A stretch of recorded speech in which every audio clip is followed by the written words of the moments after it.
أعوذ بالله من الشيطان الرجيم. بسم الله الرحمن الرحيم.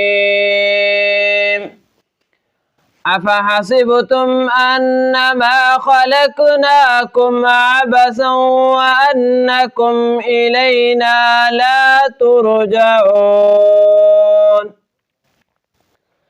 فتعالى الله الملك الحق لا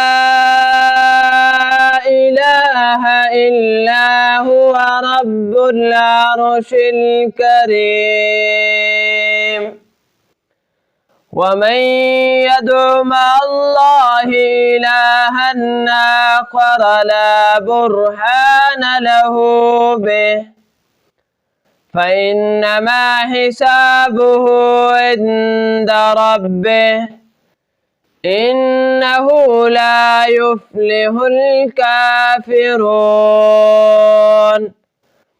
وقل رب اغفر وارحم وأنت خير الراحمين.